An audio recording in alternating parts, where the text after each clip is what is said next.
Put my face to the back like I'm taking a slap. Good morning बच्चों।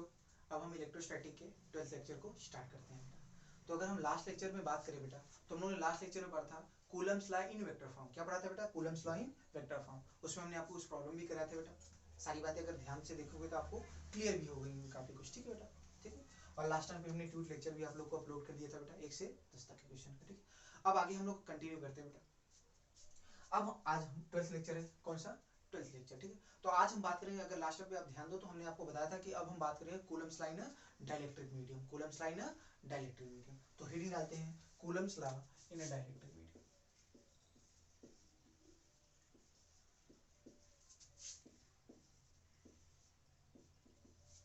Coulomb's law in dielectric medium.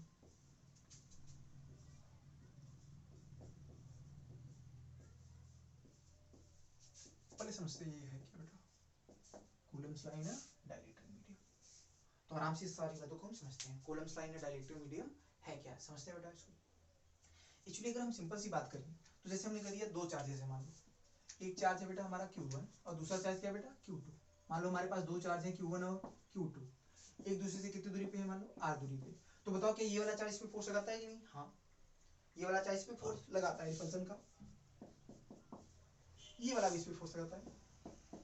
अब बताओ जो ये force लगाता है, इस फोर्स की वैल्यू क्या होती है बेटा? अगर आप ध्यान से देखो तो इस फोर्स की वैल्यू क्या होती है बेटा? k q1 q2 by r square. क्या होती है बेटा? k q1 q2 by r, जहां पे k क्या होता था बेटा? याद करो, k होता है 1/4 पाई एप्सिलॉन नॉट। तो क्या वैल्यू हो जाएगी बेटा? इसको लिखोगे 1/4 पाई एप्सिलॉन नॉट। मैं k की वैल्यू रख दे रहा हूं बेटा q1 q2 by r square. बेटा आराम से फोकस करिए बेटा। तो इस इलेक्ट्रोस्टैटिक फोर्स की वैल्यू क्या हो जाएगी? k q1 q2 by r square. k क्या होगा? 1/4 pi epsilon naught into q1 q2 by r square. Clear है यहाँ पे? तो हमारे फोर्स की वैल्यू आ गई 1/4 pi epsilon naught q1 q2 by r square. अगर हम बात करिए फोर्स कब लग रहा है बेटा, जब ये दोनों चार्जेस कहां पे रखे गए हैं? तो अगर ध्यान से सोचो, ये जो फोर्स तब लग रहा है जब ये दोनों चार्जेस कहां पे रखे हैं? एयर या वैक्यूम में। कहां पे रखे हैं? एयर या वैक्यूम में। अगर हम दो चार्जेस को कहां पे रखे बेटा? एयर या वैक्यूम में रखेंगे तो उनके बीच लगने वाला जो इलेक्ट्रोस्टैटिक फोर्स होगा उसकी वैल्यू किसके बराबर होती है? 1/4 pi epsilon naught q1 into q2 by r square. इसका मतलब ये दोनों चार्ज कहां पे रखे हैं? या तो एयर में रखे हैं या वैक्यूम में। कहां पे रखे हैं बेटा? एयर या वैक्यूम में। आराम से देखिए बेटा सारी बातें। ये वाला जो फोर्स आपका होगा जो हमने पढ़ा था k q1 q2 by r square या 1/4 pi epsilon naught q1 q2 by r square, ये फार्मूला तभी लगेगा जब दोनों चार्जेस या तो एयर में होंगे या वैक्यूम में। एयर या वैक्यूम में। ठीक है बेटा, और किसी मीडियम के लिए एप्लीकेबल नहीं। अब हम बात करते हैं डाइलेक्ट्रिक मीडियम। अगर हम बेसिकली बात करें बेटा डाइलेक्ट्रिक के बारे में, तो डाइलेक्ट्रिक के बारे में अगर हम डिटेल में आगे हम पढ़ेंगे, जब हमको क्या पढ़ाएंगे बेटा? जब हम पढ़ेंगे कैपेसिटर्स। कैपेसिटर में हम डाइलेक्ट्रिक के बारे में काफी डिटेल में पढ़ेंगे बेटा। ठीक है, 2 से 3 लेक्चर लगभग डाइलेक्ट्रिक आपको पढ़ाया जाएगा बेटा। तो काफी डिटेल में बात करेंगे। यहाँ पे हम लोग एक बेसिक बात है, एक फील के लिए आपको एक बेसिक एग्जांपल से हम लोग बात करेंगे। तो डाइलेक्ट्रिक के बारे में सिंपल ऐसे समझिए कि ऐसे मटेरियल, ठीक है, जो कंडक्टर से थोड़े कम ताकतवर, मतलब अदर देन कंडक्टर्स। ठीक है, ठीक, कंडक्टर भी डाइलेक्ट्रिक में ही आता है। ठीक है, जैसे ऐसे भी मटेरियल जो क्या होते हैं बेटा? अदर देन कंडक्टर्स होते हैं, जो कंडक्टर्स थोड़े कम ताकतवर होते हैं, उन्हें हम क्या बोलते हैं? डाइलेक्ट्रिक। क्या बोलते हैं बेटा? डाइलेक्ट्रिक। जैसे आपका क्या है? वाटर क्या है बेटा? डाइलेक्ट्रिक है। शायद आपने थोड़ा सोल्यूशन में पढ़ा होगा, जैसे आपने पढ़ा होगा ना, polar solvent, non polar solvent, protic solvent. ठीक है, तो ऐसे ही आपके होते हैं। ऐसे जैसे कुछ होते हैं ना जो पूरी तरह से आयनों में टूट जाते हैं, कुछ टूटते नहीं है, थोड़े कम टूटते हैं। जैसे आपके क्या हो गया बेटा? जैसे आपके सेमीकंडक्टर मटेरियल हो गए, ठीक है, वो थोड़े कम होते हैं बेटा, आयनाइज होते हैं। तो इस तरह से आपके मटेरियल बहुत सारे होते हैं। ठीक है, तो उस तरह से अगर हम बात करें तो डाइलेक्ट्रिक मटेरियल बेसिकली क्या होते हैं बेटा? ऐसे मटेरियल जो थोड़े कंडक्टर से थोड़े कम ताकतवर होते हैं। ऐसा समझो कि जैसे कंडक्टर होता है, जब अप्लाई हम करते हैं कंडक्टर, अगर हम किसी इलेक्ट्रिक फील्ड में अप्लाई करते हैं तो वो क्या करता है बेटा? वो अपने अंदर क्या करता है? इलेक्ट्रिक फील्ड जीरो करता है, मतलब सारी सारी इलेक्ट्रिक फील्ड को अपने अंदर क्या करता है? जीरो। अब ऐसे मटेरियल जो अपने अंदर जीरो नहीं कर पाते, कुछ कम कर पाते, उन्हें हम क्या बोलते हैं बेटा? उन्हें हम बोलते हैं सिंपल सा डाइलेक्ट्रिक। तो अभी थोड़ी थोड़ी बातें डाइलेक्ट्रिक के बारे में थोड़ी सी कम हजम होगी बेटा, थोड़ा सा और अच्छे से हम बात करेंगे जब आगे हम कैपेसिटर में बात करेंगे। तो अभी आप सिंपल से ऐसे समझिए बेटा कि डाइलेक्ट्रिक जो मटेरियल बेसिकली ऐसे होते हैं जो कंडक्टर के अलावा जितने भी मटेरियल हमारे होते हैं वो सब क्या है? डाइलेक्ट्रिक। जैसे वाटर भी क्या है? डाइलेक्ट्रिक है। ठीक है, बहुत सारे जितने भी आपके माइका के बहुत सारे जो ये सारे मटेरियल क्या है आपके? डाइलेक्ट्रिक मटेरियल है बेटा। जो नॉन कंडक्टिंग मटेरियल ये सारे आपके क्या होते हैं बेटा? डाइलेक्ट्रिक। जो सेमी कंडक्टिंग मटेरियल ये भी डाइलेक्ट्रिक में ही आते हैं बेटा। ठीक है। इनका हम लोग काफी रियल में मदरबोर्ड, हमारा जो कंप्यूटर होता है उसका मदरबोर्ड में क्या होता है, डाइलेक्ट्रिक का ही यूज किया जाता है बेटा। किसका यूज किया जाता है, डाइलेक्ट्रिक का ही यूज किया जाता है। तो हमारे रियल लाइफ में भी इसका काफी यूज है। अच्छा, अभी आपको मैं बहुत ज्यादा इसके बारे में डिटेल में नहीं बोलूंगा, अभी सिंपल सा हम लोग समझते हैं जो अपनी काम की बात है। तो काम की बात क्या सिंपल समझते हैं कि अगर दो चार्जेस Q1 Q2 एयर या वैक्यूम में रखे रहेंगे तो उनके बीच लगने वाला जो फोर्स होगा इलेक्ट्रोस्टैटिक फोर्स, उसकी वैल्यू होगी 1/4πε Q1 Q2 बाई r²। तो एक एग्जांपल लेके मैं आपको समझाता हूं कि वास्तव में किसी डाइलेक्ट्रिक मीडियम में डालने पर दो चार्जेस को इनके बीच लगने वाले इलेक्ट्रोस्टैटिक फोर्स में क्या फर्क पड़ जाएगा। एक एग्जांपल लेके, एक हम डाइलेक्ट्रिक मीडियम का एग्जांपल ले लिए, जैसे एग्जांपल ले लिया वाटर, क्या ले लिया, तो वाटर भी क्या है, डाइलेक्ट्रिक मीडियम है नहीं बेटा। तो हम वाटर का एग्जांपल ले लें, तो वाटर क्या होता है बेटा, H2। समझते हैं बेटा आराम से, वाटर क्या होता है बेटा, H2। मैं आपको सिंपल सा एक एग्जांपल लेके आपको समझा रहा हूँ कि वास्तव में दो चार्जेस को अगर हम किसी डाइलेक्ट्रिक मीडियम में डाल देंगे तो उनके बीच लगने वाले इलेक्ट्रोस्टैटिक फोर्स में क्या फर्क पड़ जाएगा। तो एग्जांपल हमने वाटर लिया, वाटर भी हमारा डाइलेक्ट्रिक मटेरियल होता है बेटा। वाटर का स्ट्रक्चर अगर आपको शायद याद होगा तो क्या होता है, H2। इसका स्ट्रक्चर कैसा होता है बेटा, कुछ ऐसा होता है, ये बेंड स्ट्रक्चर होता है। कैसा होता है, बेंड स्ट्रक्चर, थोड़ा याद होगा आपको। तो इसका स्ट्रक्चर कैसा होता है, ऐसा बेंड स्ट्रक्चर होता है, ठीक है। ये एंगल कितना होता है बेटा, अगर आपको ध्यान होगा तो ये एंगल होता है 104 डिग्री के आसपास। कितना होता है लगभग, 104 डिग्री। क्यों, ठीक है, क्योंकि यहाँ पे लोन पेयर का रिपल्सन है ना, ये लोन पेयर है ना, तो इनका रिपल्सन, इसलिए एंगल थोड़े कम हो जाता है। वो sp3 हाइब्रिडाइजेशन आपने पढ़ा हुआ है, ठीक है। तो ये वाटर का बेसिकली स्ट्रक्चर है, ठीक है। तो ध्यान से देखो, अगर वाटर पे तो ऑक्सीजन पे कैसा चार्ज है, माइनस, और हाइड्रोजन पे कैसा चार्ज है, प्लस। कैसा चार्ज है, प्लस। अब सिंपल सी अगर हम बात समझे बेटा, यहाँ तो बात क्लियर है कि नहीं बेटा। अब मेन बात पे आते हैं जो हमको समझना है। अगर हम सिंपल सी बात समझो, जैसे हमारी ये दोनों चार्ज है Q1 Q2, हम इन चार्जेस को कहाँ पे ले जा रहे हैं, पानी पे। समझो हमने Q1 चार्ज था ऐसे, हमने उस Q1 चार्ज को कहाँ, किसके अंदर रख दिया, पानी के अंदर रख दिया। किसके अंदर रख दिया, वाटर के अंदर। तो जैसे ही पानी के अंदर हम Q1 चार्ज को रखेंगे, ध्यान से आप देखो, ये Q1 चार्ज है, पानी के अंदर रखा। तो ध्यान से देखो, अगर Q1 चार्ज को जैसे हम पानी के अंदर ले जाएंगे, पानी के अंदर ले जाएंगे, बताओ जो ऑक्सीजन की माइनस होंगी, क्या इस प्लस चार्ज को सब अट्रैक्ट करेंगे, करेंगे नहीं बेटा। तो अब H2O के जितने भी ऑक्सीजन है, देखो अब देखो वाटर के जितने ऑक्सीजन के मॉलिक्यूल हैं, जितने भी ऑक्सीजन है, सब क्या करेंगे बेटा, इसको बराबरी से घेर लेंगे बेटा। फिर समझो बेटा सिंपल सा, अगर हम Q1 चार्ज को वाटर के अंदर रखेंगे, वाटर के अंदर हम पुट कर देंगे, तो बेसिकली क्या होगा, जो ऑक्सीजन का माइनस होगा सब इसको क्या करेगा बेटा, जितने भी ऑक्सीजन के माइनस है सब इसको क्या करेंगे, बराबरी से यूनिफॉर्मली क्या कर देंगे बेटा, डिस्ट्रीब्यूट कर लेंगे, ठीक है। तो सब इसके आसपास क्या होगा, यूनिफॉर्मली डिस्ट्रीब्यूट हो जाएंगे बेटा। अगर मैं थोड़ा सा अच्छे से बनाऊं तो कुछ ऐसा हो जाएगा, ये सारे ऑक्सीजन के माइनस जो होंगे यूनिफॉर्मली क्या होंगे, इसके राउंड क्या करेंगे बेटा, डिस्ट्रीब्यूट हो जाएंगे बेटा, डिस्ट्रीब्यूट हो जाएंगे। ये देखो ऑक्सीजन की माइनस है सब, ठीक है ना। अब देखो जो ऑक्सीजन था ना, अब जैसे हमने एक चार्ज Q1 यहाँ पे रखा, तो जितने भी ऑक्सीजन के माइनस है सबने इनको बराबरी से यूनिफॉर्मली क्या है, इसके राउंड क्या डिस्ट्रीब्यूट करके बेटा। अब सोचो जितना चार्ज ये माइनस वाला लगाएगा उतना इसका एक भाई इधर भी है, वो उतना उधर, जितना ये इधर तरफ अट्रैक्ट कर रहा है उतना ये फोर्स इधर लगा रहा है, जितना ये वाला इधर लगा रहा है उतना ये वाला इधर लगा रहा है। तो ध्यान से बताओ, सबके कारण जो भी फोर्स लगा रहा है, जितना ये इधर लगाएगा उतना ही इधर, तो सबका इक्वल और अपोजिट फोर्स है कि नहीं बेटा। जितना फोर्स ये इधर लगाएगा उतना ही, जितना फोर्स ये इधर लगाएगा उतना ही इसका एक भाई है जो इधर लगाएगा बेटा। तो नेट फोर्स इस पे क्या हो जाएगा बेटा, जीरो। पेन समझो बेटा, हमने कहा जब ये Q1 चार्ज को हम वाटर के अंदर डालेंगे तो जो ऑक्सीजन का माइनस चार्ज है तो क्या करेगा, इसके राउंड क्या होगा, सिमेट्रिकली डिस्ट्रीब्यूट हो जाएगा बेटा। तो ध्यान से देखो, इस चार्ज पर जो लगने वाला नेट फोर्स क्या हो जाएगा, जीरो। क्यों जीरो हो जाएगा बेटा, क्योंकि जितना फोर्स ये वाला माइनस इस पे लगाएगा उतना ही इधर इसका एक भाई है वो भी इस पे लगाएगा बेटा। तो नेट फोर्स सबके कारण ऐसे क्या होगा, ऐसे सबके भाई है बेटा, क्योंकि ये सिमेट्रिक है बेटा। तो नेट फोर्स यहाँ पे क्या होगा, इस चार्ज पे जीरो। नेट फोर्स क्या हो जाएगा इस चार्ज पे, जीरो। यहाँ तक सही। जब हमने एक चार्ज को रखा तो इस पे नेट फोर्स क्या हो गया, जीरो। लेकिन ध्यान से देखो, अगर इसके बगल में हम ये दूसरा चार्ज रख देंगे तो क्या होगा बेटा, सोचो। इसके बगल में जैसे हम दूसरा वाला चार्ज रखेंगे बेटा Q2, तो जैसे हमने Q2 चार्ज को इसके बगल में रखा, जैसे हमने इस Q2 चार्ज को इसके बगल में रखा, सोचो इसका जो ऑक्सीजन की जो माइनस होगा क्या कुछ इसकी तरफ शिफ्ट होंगे कि नहीं बेटा। ध्यान देखो, जैसे हमने Q2 चार्ज को इसके r दूरी पे रखा, सेम दूरी पे, ये जो Q2 चार्ज है इसको जैसे हमने इसको यहाँ पे रखा, तो यहाँ पर आप ध्यान, जो अभी यूनिफॉर्मली डिस्ट्रीब्यूटेड सारे ऑक्सीजन है, तो कुछ जो ऑक्सीजन होगा क्या इसके अट्रैक्शन के कारण क्या इधर तरफ शिफ्ट होंगे कि नहीं बेटा, इसके तरफ शिफ्ट होंगे, जिसके कारण क्या होगा बेटा, इधर माइनस ज्यादा हो जाएगा। ध्यान देखिए बेटा, इधर माइनस ज्यादा हो जाएगा और इधर आपका कम। आप समझो ये माइनस ज्यादा इधर क्यों हो गया बेटा, क्यों, क्योंकि जब देखो जब ये वाला चार्ज नहीं था तो ये यूनिफॉर्मली डिस्ट्रीब्यूटेड थे, लेकिन जैसे ही ये चार्ज रख दिया तो कुछ चार्ज क्या इसकी तरफ क्या हुआ बेटा, इसकी तरफ अट्रैक्ट हुए नहीं Q2 की तरफ, तो ज्यादातर माइनस किधर चले गए बेटा, इधर की तरफ चले गए, तो इधर माइनस ज्यादा हो गया, इधर प्लस। पहले क्या था बेटा, पहले नेट फोर्स जीरो था, पहले अगर ध्यान से देखो तो नेट फोर्स जीरो था, क्यों, चूंकि जब यूनिफॉर्मली डिस्ट्रीब्यूट थे।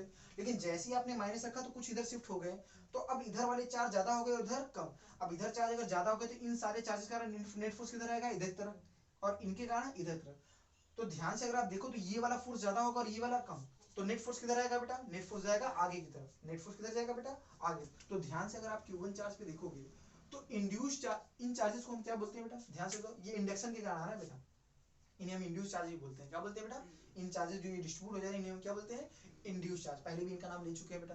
तो ध्यान से बताओ ये इंड्यूस जो चार्जेस है इनके कारण इधर फोर्स किधर आ रहा है, नेट फोर्स किधर आ रहा है बेटा, इधर की तरफ आ रहा है, किधर तरफ आ रहा है, अट्रैक्शन का इधर तरफ। इस फोर्स को हम क्या बोलते हैं, इस फोर्स को हम बोलते हैं इंड्यूस्ड फोर्स। ये किसके कारण है बेटा, इंड्यूस्ड चार्ज। ये क्या है, F induced, I N D, F induced. ये किसके कारण फोर्स, ये फाइंड नहीं है बेटा, एफ इंड्यूस्ड है। ये किसके कारण फोर्स है बेटा, इंड्यूस्ड चार्ज के कारण।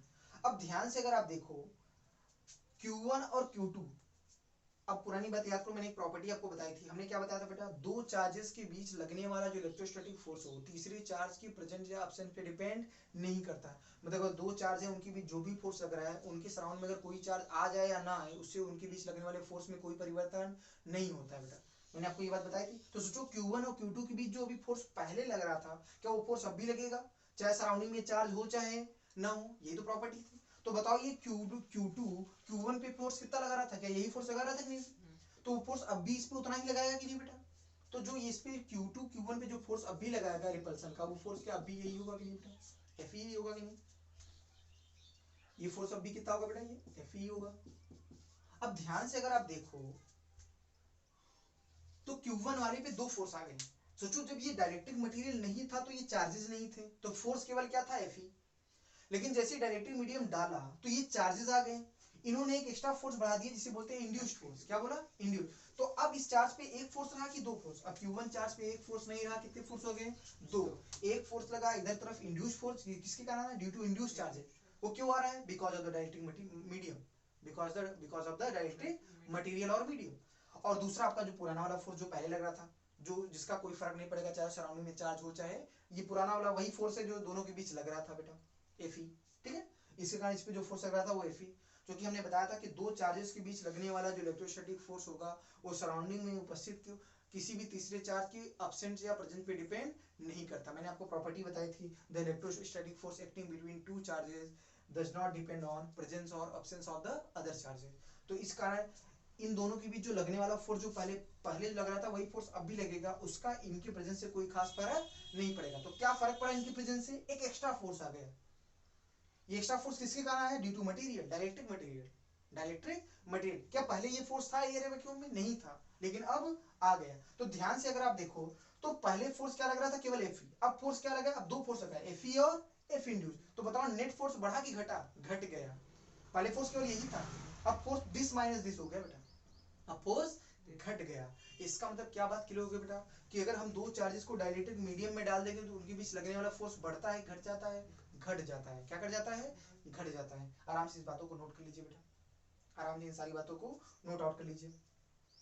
ठीक, स्क्रीन पॉज करके नोट कर लीजिए। ठीक, तो आगे बढ़ते हैं, ऊपर का थोड़ा हम रफ कर लें बेटा। ठीक, वो सारी बातें क्लियर है आपको। ठीक, इसको रफ करके इसके आगे हम आपको दिखाते हैं। तो अगर आप ध्यान से देखिए तो क्या बात समझ में आया, अब इनके बीच जो फोर्स, अच्छा जैसा Q1 के साथ है वैसा ही Q2 के साथ है। तो मैंने एक पे केवल दिखाया, ऐसा नहीं कि दूसरे पे नहीं, दूसरे के साथ भी सेम वैसा ही है, तो किसी एक पर हमने दिखा दिया जो कि हमने Q1 पे ही फोकस किया है। तो ध्यान से आप देखो तो नेट फोर्स कितना हो गया बेटा, अब जो फोर्स रहा Fe रहा कि अब बदल गया, अब बदल गया। अब चूंकि दो दो फोर्स आ रहे हैं तो नेट फोर्स होगा Fe माइनस F इंड्यूस। ये बात समझो, अब नेट फोर्स क्या होगा बेटा, Fe माइनस F इंड्यूस। इसका मतलब दोनों चार्जेस के बीच जो जितना फोर्स पहले लग रहा था उससे ज्यादा फोर्स अब लग रहा है, कम लग रहा है। इसका मतलब अगर दो चार्जेस को हम डायलेक्ट्रिक मीडियम में डाल देंगे तो उनके बीच का फोर्स घट जाता है। क्या कर जाता है, घट जाता है। आपको ये बात समझनी चाहिए।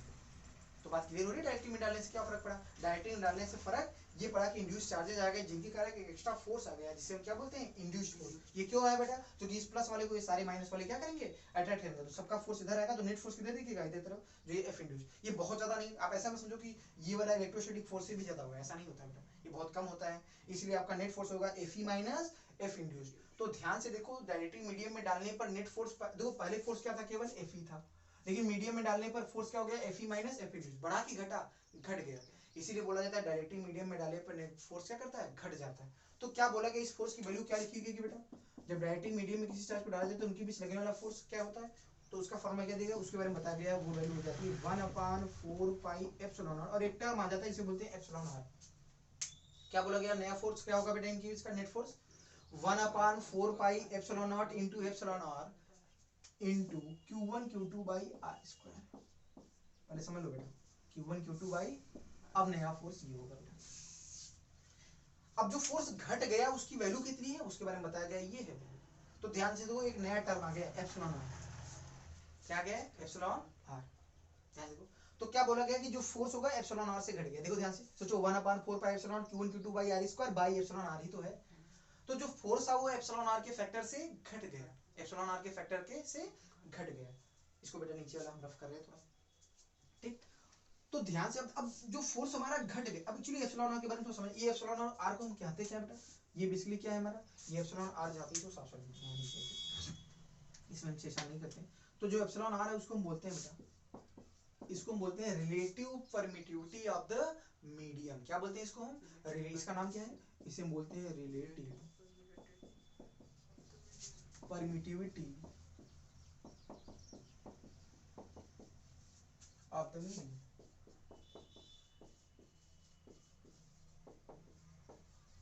ये इसको बोलते हैं रिलेटिव, एप्सिलॉन आर क्या है बेटा, relative permittivity of the medium, ठीक है बेटा। एप्सिलॉन हमारा क्या है, relative permittivity of the medium. इसी को एक दूसरे नाम से भी जानते हैं बेटा, इसको बोलते हैं डायलेक्ट्रिक कांस्टेंट। क्या बोलते हैं बेटा, कौन नाम से, डायलेक्ट्रिक कांस्टेंट।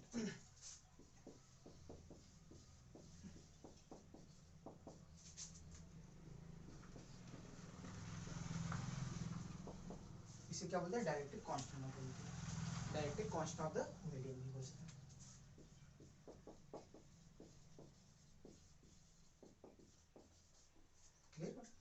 तो ध्यान रखना बेटा इसको हम किस नाम से बोलते हैं, इसे आप अच्छा बुकों में एप्सिलॉन आर या के से बिलोंग करता है, किसे कैपिटल के से बिलोंग करता है, ठीक। तो के पहले भी हम यूज करें इसलिए कंफ्यूज नहीं करेंगे, ठीक।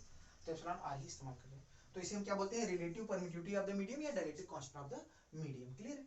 बेसिकली होता क्या है समझो बेटा, अगर आप ध्यान से समझो तो क्या बात समझ में आई यहाँ पे, अगर हम बात समझे, हमने यहाँ पे ये सीखा सिंपल सी कि बेसिकली अगर हम दो चार्ज को एयर या वैक्यूम में रखते हैं तो उनके बीच का फोर्स क्या होता है, उनके बीच जो फोर्स होता है वो होता है 1/4 pi epsilon naught Q1 Q2 by are square. लेकिन अगर उन्हीं चार्जेस को हम कहाँ पे रख देते हैं बेटा, किसी डायलेक्ट्रिक मीडियम में रख देते हैं, किसी डायलेक्ट्रिक, जैसे एग्जांपल है वाटर, तो डायलेक्ट्रिक मीडियम में डालने से क्या फर्क पड़ता है, एक एक्स्ट्रा फोर्स आ जाता है, इसे बोलते हैं एफ इंड्यूस्ड फोर्स। तो नेट फोर्स को बढ़ाता है घटाता है, घटा देता है, नेट फोर्स को घटा देता है। अच्छा ये फोर्स आया कहाँ से, वो ये आया इंड्यूस चार्जेस, कहाँ पे थे, वो डायलेक्ट्रिक मीडियम के अंदर थे, डायलेक्ट्रिक मटेरियल के अंदर थे। वो डायलेक्ट्रिक मटेरियल के अंदर जो इंड्यूस चार्ज है उनके कारण ऐसा होता है बेटा, ठीक है। तो जो नेट फोर्स था बढ़ा कि घटा, घट गया। तो क्या बोला गया, जो नेट फोर्स का फॉर्मूला क्या दिखा गया बेटा, डायरेक्ट मीडियम में डालेंगे 1/4 pi epsilon naught into epsilon R Q1 Q2 by are square. जहां पे एप्सिलॉन आर है उसे क्या बोलते हैं बेटा, उसे हम बोलते हैं relative permittivity of the medium, या इसी को हम क्या बोलते हैं बेटा, इसको हम dielectric constant of the medium के नाम से भी कहते हैं बेटा। तो यहाँ तक बात क्लियर है बेटा सबको, ठीक है। तो ध्यान से अब इसको हटाएं, इसको क्लियर है, ये सारे आपका नोट हो गया बेटा। तो इसके आगे हम बढ़ते हैं, रफ करते हैं और इसके आगे और बात समझाते हैं आपको, वास्तव में थोड़ा इस चीज को और फील के साथ समझा देंगे, ठीक है। अभी थोड़ा सा आपको एक एहसास करा रहे हैं बेटा क्या होता है बेटा, सिंपल से इसलिए एग्जांपल लेके आपको बताया, अदरवाइज डिटेल में इसके बारे में कुछ चर्चा हम कहाँ पढ़ेंगे बेटा, जब हम कैपेसिटर पढ़ाएंगे, क्या पढ़ाएंगे बेटा, कैपेसिटर। तो समझते हैं बेटा, तो ध्यान से अगर आप देखो तो नेट फोर्स कितना हो गया, देखो अगर हम बात करें बेटा नेट फोर्स की, तो जो अगर देखो तो जो Fe था उसको एप्सिलॉन आरसी तो इसने डिवाइड किया, अरे यही तो हुआ कि नहीं बेटा, ध्यान से। अरे क्या नया फोर्स क्या हुआ, नया फोर्स आया 1/4 pi epsilon naught into epsilon naught Q1 Q2 by are square. तो याद करो 1/4 pi epsilon Q1 Q2 by are square तो Fe है, अपान एप्सिलॉन आर ही तो हुआ। तो सोचो पुराने वाले फोर्स से नया फोर्स क्या एप्सिलॉन आर के फैक्टर से घट गया कि नहीं बेटा, एप्सिलॉन आर के फैक्टर से घट गया। और ध्यान रखना जो एप्सिलॉन आर होता है उसकी वैल्यू हमेशा 1 या 1 से बड़ी होती है, इसीलिए कहा जाता है नेट फोर्स घट जाता है। एप्सिलॉन आर जो होता है बेटा उसकी वैल्यू हमेशा क्या होती है बेटा, इसकी वैल्यू याद रखना 1 या 1 से बड़ी होती है, 1 या 1 से बड़ी होती है, ध्यान रखना बेटा। इसकी वैल्यू 1 कहाँ होती है बेटा, ध्यान रखना एप्सिलॉन आर जो होती है इसकी वैल्यू 1 होती है एयर या वैक्यूम के लिए, किसके लिए बेटा, फॉर एयर या वैक्यूम। यहाँ मैं लिख दे रहा हूँ बेटा फॉर एयर और वैक्यूम, ठीक है। और बेसिकली वाटर का जो होता है ना, फॉर वाटर के लिए जो एप्सिलॉन आर होता है ना इसकी वैल्यू 81 होती है, 81 होती है बेटा। और सबसे ज्यादा किसका होता है बेटा, सबसे ज्यादा होता है कंडक्टर का। कंडक्टर के लिए क्या होता है, इन्फिनिटी होता है बेटा। कंडक्टर के लिए एप्सिलॉन आर की वैल्यू क्या होती है, सबसे ज्यादा होता है बेटा। ये सारी बातें नोट कर लीजिए। तो कंडक्टर के लिए एप्सिलॉन आर की वैल्यू क्या होती है बेटा, इन्फिनिटी होती है। ये सारी बातें नोट कर लीजिए आराम से बेटा, ठीक है। तो देखो एप्सिलॉन आर की वैल्यू अगर 1 से बड़ी होगी तो ये मान नेट फोर्स क्या होगा बेटा, पुराने वाले फोर्स से घट जाएगा। क्या कर जाएगा, घट जाएगा। क्लियर है। तो इसका तो क्या बात समझ में आ रही है, कुल मिलाकर मोटी मोटी बात बोले तो क्या बात समझ में आ रही है, सिंपल सी बात ये समझ में आ रही है कि अगर हम दो चार्जेस को एयर में रखें और उन्हीं चार्जेस को अगर हम किसी डायरेक्टिव मीडियम में ले जाएं तो फोर्स बढ़ा की घटा, घट जाएगा। फोर्स बढ़ा की घटा, घट जाएगा। और जितने फैक्टर से घटता है, जितने फैक्टर से फोर्स घटता है उसे बोलते हैं dielectric constant of the medium. क्या बोलते हैं उसे, dielectric constant of the medium. मतलब क्या बोला जाए सिंपल भाषा में कि दो चार्जेस के बीच लगने वाला फोर्स किसी डायलेक्ट्रिक मीडियम में डालने पर जिस फैक्टर से घट जाता है उसे उस मीडियम का हम क्या बोलते हैं, डायलेक्ट्रिक कांस्टेंट। उसे हम उस मीडियम का क्या बोलते हैं, डायलेक्ट्रिक कांस्टेंट। सिंपल सी बात समझ पा रहे हो बेटा, एकदम यही बात है। तो स्क्रीन पॉज करके बेटा इसको नोट कर लीजिए। मेन जो बातें आपको बोलना वो ध्यान से सुनिए बेटा। क्लियर है यहाँ तक, इसको हटाते हैं।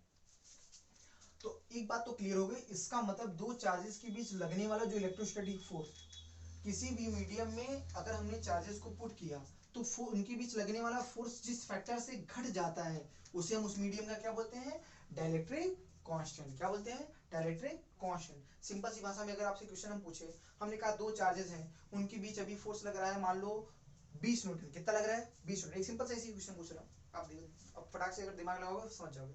अगर हमने कह दिया हमारे पास दो चार्जेस हैं उनके बीच लगने वाला फोर्स अभी कितना है बेटा, 20 न्यूटन लग रहा है। अब मान लो हमने उन चार्जेस को एक ऐसे डायरेक्टिव मीडियम में डाले, डिस्टेंस में कुछ, डिस्टेंस को कोई छेड़छाड़ नहीं करे, सेम रख रहे हैं बेटा। अब उन चार्जेस को हमने एक ऐसे डायरेक्टिव मीडियम में डाल दिया जिसका डायलेक्ट्रिक कांस्टेंट कितना है बेटा, 4 है। कितना है, 4 है। तो बताओ अब उनके बीच लगने वाला नया फोर्स क्या होगा, सोचो बेटा सोचो। अब उनके बीच लगने वाला नया फोर्स क्या होगा बेटा, सोचिए बेटा।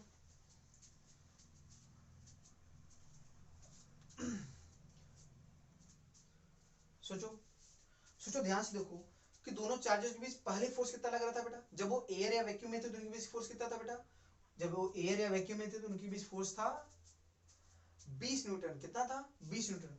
तो अब अगर किसी डायरेक्ट्रिक मीडियम में अगर हम उन चार्जेस को रखेंगे तो डायरेक्ट्रिक कांस्टेंट कितना है, 4। तो फोर्स बताओ कितने फैक्टर से घट जाएगा, 4 के फैक्टर से घट जाएगा। तो नया फोर्स कितना हो जाएगा, 20/4, 5 न्यूटन। कितना आएगा बेटा, 5 Newton.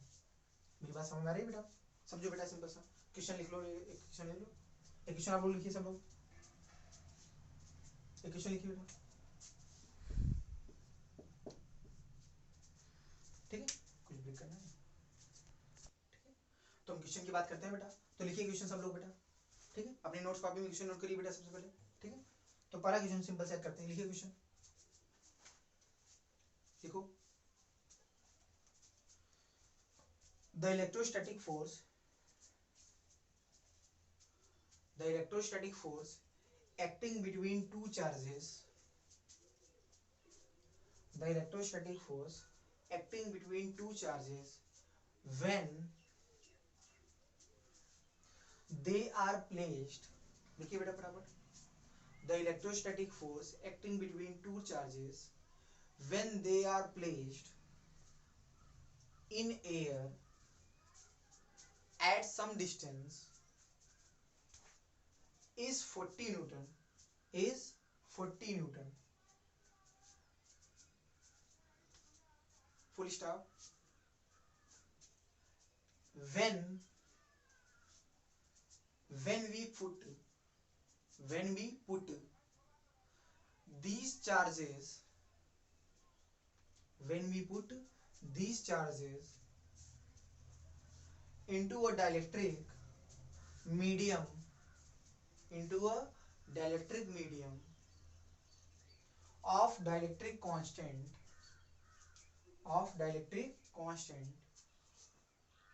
5, of dielectric constant 5, without changing the separation between the charges, without changing the separation between the charges, full stop. Then find the new force acting between the charges, then find the new force acting between the charges. हो गया बेटा सबका note? तो question में basically हमने क्या किया बताया बेटा, सिंपल सा क्वेश्चन क्या है, सिंपल सा कि दो चार्ज है, उनको पहले हमने कहाँ पे रखा, एयर पे रखा, कुछ दूरी पे एयर पे रखा बेटा, उनके बीच फोर्स कितना लग रहा है, 40 न्यूटन। कितना फोर्स लग रहा है, इलेक्ट्रोस्टैटिक फोर्स 40 न्यूटन। अब हमने कहा उन दोनों चार्जेस को हमने किसी एक डायरेक्ट्रिक मीडियम में डाल दिया, डिस्टेंस अब भी वही रखा बेटा। अब नया उस मीडियम का डायरेक्ट्रिक कांस्टेंट कितना है बेटा, 5 है। कितना है डायरेक्ट्रिक कांस्टेंट, 5 है। तो आपसे पूछा गया है कि अब बताना होगा उन चार्जेस के बीच लगने वाला नया फोर्स, उन चार्जेस के बीच लगने वाला नया फोर्स निकालो बेटा। कैसे करेंगे बेटा, स्क्रीन पॉज करके सॉल्व करिए बेटा, फिर सॉल्यूशन देखिए। तो ध्यान से अगर आप देखो तो जो फोर्स था Fe, मतलब Fe कब है, जब एयर या वैक्यूम में था, तो फोर्स कितना था बेटा, 40 न्यूटन। और मीडियम का डायरेक्ट्रिक कांस्टेंट कितना है बेटा, 5 है। तो बताओ जो नया फोर्स होगा वो नेट फोर्स होगा कि नहीं बेटा, जब किसी डायरेक्ट्रिक में डालोगे तो नेट फोर्स होगा ना, तो फोर्स क्या होगा बेटा, वो तो Fe अपान K हो जाता है बेटा, K के फैक्टर से घट जाता है ना बेटा, सॉरी एप्सिलॉन r के फैक्टर से क्या करता है, घट जाता है ना बेटा। तो बताओ Fe कितना है बेटा, Fe है 40 और अपान कितना है ये 5, तो कितना आ जाएगा बेटा, तो नेट फोर्स आपका कितना हो जाएगा बेटा, 8 न्यूटन। तो जो नया फोर्स होगा उनके बीच का कितना होगा बेटा, अब 40 न्यूटन नहीं रहेगा, अब कितना हो गया 8, तो बढ़ा के घटा, घट गया। इसलिए आपको बता रहे हैं बेटा कि डायरेक्ट्रिक मीडियम में डालने पर दो चार्जेस के बीच लगने वाला फोर्स बढ़ता है, घट जाता है, घट जाता है, क्या घट जाता है बेटा, घट जाता है। समझ आ रहा है बेटा? तो ये रहा इस क्वेश्चन का सोल्यूशन, क्वेश्चन का सोल्यूशन बेटा, ठीक है। तो ये आपका एक क्वेश्चन का सोल्यूशन है, आराम से स्क्रीन पॉज करके सोल्यूशन को नोट कीजिए। 4 लाइन का सिंपल सा क्वेश्चन है बेटा, ठीक है। तो ऐसे वाले क्वेश्चन हो जाएंगे ना आपसे बहुत आसान, क्लियर? अच्छा क्लियर। अब मैं एक अच्छा क्वेश्चन आपसे पूछ रहा हूँ, ठीक है, आप उसको जवाब दीजिए बेटा, ठीक है। फिलिंग द ब्लैंक्स टाइप का है, ठीक है, तो आप इसको ध्यान दीजिए। तो दो स्टेटमेंट में लिख रहा हूँ, आपको फिलिंग द ब्लैंक करना है, ठीक है। हटाइए इसको बेटा, रफ करते हैं इसको।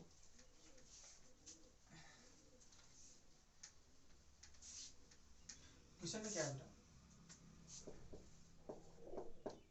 पहला क्या है बेटा, दो आपको है, ठीक, दो स्टेटमेंट है, उनमें ब्लैंक होगा, उनको क्या करना पड़ेगा, फिल करना पड़ेगा, ठीक ठीक। तो पहला क्या है बेटा,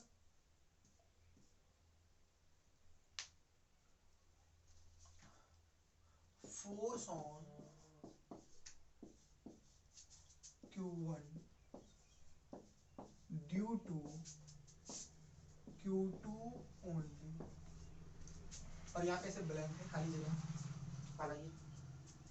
मतलब आपसे क्वेश्चन में क्या पूछा है, Q1 चार्ज के कारण Q2 पे लगने वाला फोर्स। अच्छा डिस्टेंस को यहाँ पे R लेना, दोनों के बीच की डिस्टेंस को क्या लेना, R ले लेना, ठीक है। मैं आपको इंडिकेट कर रहा हूँ, बता रहा हूँ उसको कि इन चार्जेस के बीच की दूरी कितनी है, R मान लो, कितनी है, R। तो आपको बताना होगा इनके बीच अब फोर्स कितना होगा बेटा, आप स्टेटमेंट पढ़ के देखना बेटा। और दूसरा क्या है बेटा, दूसरा बोला है आपको force on Q1 due to Q2, ठीक है। ये तो आपके ये दो क्वेश्चन है, देखो ध्यान से। पहला क्या है, स्टेटमेंट क्या है बेटा, पहला आपको दिया है force on Q1 due to Q2 only, कितना होगा आपको बताना है बेटा। दूसरा क्या है बेटा, force on Q1 due to Q2, due to Q2, ये कितना होगा आपको ये बताना। तो बताइए कहाँ पे कौन सा होगा, बताइए, ध्यान दीजिए अपना। अब ध्यान से यहाँ पे क्या बोला, केवल Q2 के कारण Q1 फोर्स कितना लगेगा। तो बताओ केवल Q2 के कारण Q1 फोर्स कौन सा लगता है, Fe लगता था ना, कौन सा लगता था बेटा, केवल Q2 के कारण कौन सा फोर्स लगता था, Fe। बाकी जो F इंड्यूस तो वो तो डायरेक्टिंग मीडियम के कारण आया ना बेटा, लेकिन यहाँ पे केवल Q2 के कारण पूछ रहा है ना, किसी कारण पूछ रहा है Q2, तो यहाँ पे कौन सा फोर्स होगा, Fe, और Fe फोर्स की वैल्यू क्या होगी, ये होगा बेटा 1/4 pi epsilon naught Q1 Q2 by R², बेटा ये फोर्स होगा। तो पहले वाला क्या होगा, 1/4 pi epsilon Q1 Q2 by R², ये वैल्यू आएगी बेटा। तो Q2 के कारण Q1 पे केवल जो कौन सा फोर्स लगता है, वो Fe लगता है, जिसकी वैल्यू होती है 1/4 pi epsilon Q1 Q2 by R², clear है। और दूसरा है force on Q1 due to Q2, अब ओनली नहीं बोला है, मतलब Q2 के कारण बेटा। तो क्यों, अब यहाँ पे ध्यान रखो, यहाँ पे कौन सा फोर्स लिखोगे, नेट फोर्स है। तो यहाँ पे देखो Q2 के कारण कर रहा है, तो इसका मतलब कोई भी मीडियम में हो सकता है ना बेटा। तो यहाँ पे कौन सा फोर्स लिखना चाहिए, केवल Q2 के कारण अगर फोर्स पूछे तो आपको नेट फोर्स लिखना होगा, और केवल Q2 के कारण फोर्स पूछे तो आपको कौन सा फोर्स लिखना है, वो Fe वाला, मतलब 1/4 pi epsilon Q1 Q2 by R²। मैंने बताया ना केवल Q2 के कारण कौन सा फोर्स लगता है, वो आपका वो लगता है 1/4 pi epsilon Q1 Q2 by R²। तो यहाँ पे ये वैल्यू क्या आएगी बेटा, 1/4 pi epsilon naught into epsilon R Q1 Q2 by R square. सही बेटा। तो ध्यान से बताओ Q2 के कारण Q1 पे जो फोर्स होगा कितना होगा 1/4 pi epsilon into epsilon. Epsilon याद है डायरेक्टिव कांस्टेंट हो Q1 है, इसका मतलब नेट फोर्स। कौन सा फोर्स? तो Q2 के कारण Q1 पे फोर्स पूछे तो नेट फोर्स कितना होगा, और केवल अगर पूछे ओनली तो इसका मतलब वो कौन सा फोर्स। तो Q2 का केवल Q2 पे Q1 पे कौन सा फोर्स होता है, वो आपका ये है। तो ये आपके दो हैं क्वेश्चन। तो सारा खेल वर्डिंग का है बेटा, सारा खेल वर्डिंग का। ये क्वेश्चन आ चुका है आईटी में, ठीक है ना। तो ध्यान रखना, लगभग हम बता दें क्वेश्चन में जब ये ऐसा आता है 99% ये फॉर्मूला यूज करते हैं बेटा, 99% ये 1% ये आता है बेटा। तो इसलिए वर्डिंग पे फोकस करना बेटा, क्या पूछ रहा है बेटा, वर्डिंग में ज्यादा फोकस करिएगा बेटा। क्लियर है? तो ये आप इसको स्क्रीन पॉज करके नोट कर लीजिए आराम से, ठीक है। आगे बढ़ते हैं।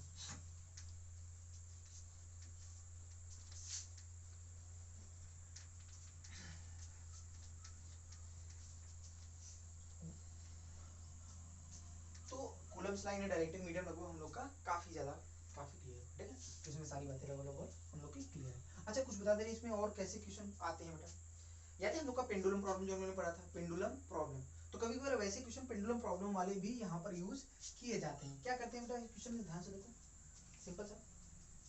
एक्चुअली क्या करते हैं, जिससे याद है थोड़ी सी मैं आपको अब यहाँ पे मैं आइडिया सिखा रहा हूँ बेटा, आपको क्वेश्चन नहीं करा रहा हूँ, ये आइडिया आपको सिखा रहा हूँ, ठीक। क्वेश्चन सीधे हम लोग डाउट्स में करेंगे बेटा।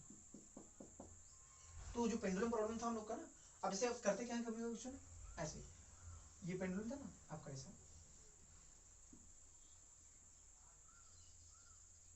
जो क्यू चार्ज मास है।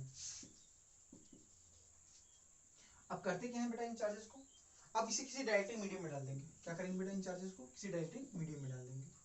अब किसी डायरेक्टिव मीडियम वाटर में नहीं, मतलब ऐसे लिखाया हुआ इसका मतलब वाटर नहीं है, ये किसी डायरेक्टिव मीडियम में डाल देंगे। अब बताओ अगर किसी डायरेक्टिव मीडियम में डाल देंगे, चाहो तो चार्ज को Q1 Q2 बोल सकते हो, उससे कोई फर्क नहीं पड़ेगा, आप चाहो तो बोल सकते हो या Q। तो किसी डायरेक्टिव मीडियम में अगर डाल दोगे तो ध्यान बताओ अब कौन कौन से फोर्स पे लगेंगे। देखो फोर्स की बात करते हैं।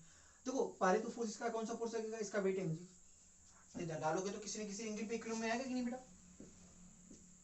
ध्यान को जब एयर में रखेंगे तो इक्विलिब्रियम जो आएगा वो अलग एंगल पे होगा, और जब किसी डायरेक्टिव मीडियम में डालेंगे तो एंगल अलग हो भी सकता है और नहीं भी, डिपेंड करेगा बेटा कंडीशन पे कि कैसे मीडियम में डाले जा रहे हैं और बहुत सारे कंडीशन। तो मैं आपको यहाँ पे केवल इन्फॉर्मेशन क्या दे रहा हूँ कि अगर किसी डायरेक्टिव मीडियम मटेरियल में डालते हैं तो कौन कौन से फोर्सेस आते हैं या क्या क्या फर्क पड़ता है किन फोर्सेस। तो पहला फोर्स अगर हम डालेंगे तो मान लो इसमें मैंने बोल दिया इक्विलिब्रियम पोजीशन पे, मान लो इस एंगल पे इस समय डायरेक्टिव मीडियम में डालने पर ये दोनों चार्ज इस एंगल पे मान लो इक्विलिब्रियम। तो ध्यान से आप देखो तो इस चार्ज में पहला फोर्स कौन सा लगेगा mg, दूसरा कौन सा फोर्स लगेगा इलेक्ट्रोस्टैटिक फोर्स, याद है ना बेटा कौन सा फोर्स, ये इलेक्ट्रोस्टैटिक फोर्स। अब ध्यान से बताओ ये फोर्स पुराने वाले फोर्स, अब ध्यान से देखो ये आपका इलेक्ट्रो, लेकिन जो ये जो फोर्स होगा वो कौन सा फोर्स होगा, Fe होगा कि F नेट होगा। क्लियर है, इनकी बीच की डिस्टेंस निकालना तो क्या लिखोगे 1/4 pi epsilon into epsilon r, r मतलब इसका जो डायरेक्टिव कांस्टेंट होगा, ठीक है बेटा। तो समझो ना जब ये एयर में जितने एयर में रखे होंगे जो इनके बीच फोर्स होगा उससे कितना घट जाएगा बेटा, k के फैक्टर से घट जाएगा। तो ध्यान रखना यहाँ पे अब Fe नहीं दिखाओगे, कौन सा फोर्स है यहाँ पे F, बस यही फर्क पड़ेगा क्या होगा डिफरेंट। और अगर लिखना चाहो ध्यान से लिखना चाहो तो इसकी वैल्यू होती है Fe by k, Fe by epsilon r, वो बात है आप समझ पाओ। क्लियर है तो बेटा। अच्छा और कौन सा फोर्स है क्या बेटा, टेंशन, रस्सी में स्ट्रिंग में टेंशन। और साथ साथ ध्यान रखना अगर ये कोई डायरेक्टिव मटेरियल है बेटा तो साथ साथ एक और फोर्स होगा, इसे बोलते हैं बैंसी। क्लास 11 में सबने पढ़ा है बेटा बैंसी, बता चुका हूँ, हाइड्रो में आपको पढ़ा चुका हूँ बैंसी। हमने बताया था कि अगर किसी भी सब्सटेंस को लिक्विड में इमर्ज करते हैं तो उस पर ऊपर तरफ फोर्स लगाता है, उस फोर्स को हम क्या बोलते हैं, बैंसी फोर्स। क्या बोलते हैं, तो वैसे ही समझो ना कि ये डायरेक्टिव मटेरियल में ये क्या है, चार्ज इमर्ज है, तो इसके पास कुछ वॉल्यूम है कि नहीं बेटा, अगर वॉल्यूम होगा तभी ऐसा होगा बेटा। इसके पास अगर कुछ वॉल्यूम है तो इस पे कौन सा फोर्स लगेगा, बैंसी फोर्स। और शायद आपको याद होगा बैंसी जो फोर्स होता है वो क्या होता है बेटा, उसकी वैल्यू होती है, मैं यहाँ पे लिख रहा हूँ FB मतलब बैंसी फोर्स। ये होता है density of liquid into volume of liquid displaced into g, याद होगा सबको फॉर्मूला। मैंने आपको बैंसी फोर्स की वैल्यू बताई थी। बैंसी फोर्स क्या होता है, डेंसिटी ऑफ लिक्विड, मतलब ये जो मटेरियल है इसकी डेंसिटी क्या है, इनटू वॉल्यूम ऑफ द, ठीक है ना, volume of liquid displaced into g, ठीक है ना यहाँ पे। तो इस तरह से तो ये अब सोचो डायरेक्टिव मीडियम में डालने से ये भी फोर्स आ सकता है बैंसी, ठीक है। अगर क्वेश्चन में आपको कुछ नहीं दिया है तो आप बैंसी ना भी कंसीडर, आपको बोलेगा कि अगर बैंसी को कंसीडर नहीं कर रहे हैं, ठीक है। अगर आप कुछ अगर बैंसी को कंसीडर कर रहा है तो आपको ध्यान रखना ये एक फोर्स एक्स्ट्रा आ जाता है, ऐसे यहाँ पर भी। तो ध्यान रखना अब ये चारों फोर्स मिलके बैलेंस होंगे बेटा, अब ये चारों फोर्स मिलके बैलेंस। तो ध्यान से अगर आप देखो तो mg जो पहले था सोचो ये वाला फोर्स घट गया, लेकिन mg जो था वो भी तो घटा बैंसी के कारण। तो ऐसी पॉसिबिलिटी हो सकती है कि एंगल चेंज न करे मतलब इक्विलिब्रियम सेम एंगल पे भी आ सकता है। क्लियर है, यहाँ तक सही बेटा? तो इस तरह से हम लोग करते हैं। ठीक है बेटा, थोड़ी प्यास कब से लगातार बोल लेना तो खांसी, हाँ पानी में कोई पिए नहीं तो खांसी थोड़ी सी आ रही है। तो याद रखिए बेटा, तो बायनेंसी फोर्स क्या होगा बेटा? Density of liquid into volume of liquid displaced into g. तो समझ पा रहे हो बेटा? तो आपका ये एक एक्स्ट्रा फोर्स आ गया जो एनजी को घटाएगा। तो अब नेट फोर्स क्या होगा? हो सकता हो कि एंगल चेंज भी नहीं करे, ऐसा भी हो सकता है कंडीशन आ जाए। तो मेरे को अब इन्फॉर्मेशन आपको यही समझानी थी कि डायरेक्टली मीडियम में डालने से ये भले घट जाता है, साथ साथ ये भी घटने के चांसेस बढ़ जाते हैं अगर हमने बायनेंसी को कंसीडर किया। ठीक है बेटा, तो ये आपके फोर्स एक्स्ट्रा जाते हैं बेटा। ऐसे क्वेश्चन भी है आपके, ठीक है? तो आपको हम क्वेश्चन ही कराएंगे जब आपको, ठीक है, ट्यूट क्लास में ऐसे क्वेश्चन कराएंगे, पक्का है। ठीक है, ठीक है, इसको रफ करें बेटा, देख लो, बस आइडिया आपको समझना है कि कौन कौन सी फोर्सेस आ गए। बाकी आप कंडीशन आप जानते हो, लॉन्ग लगाना आपको आता है, ठीक है? आप इसको नोट कर लो सब, ठीक।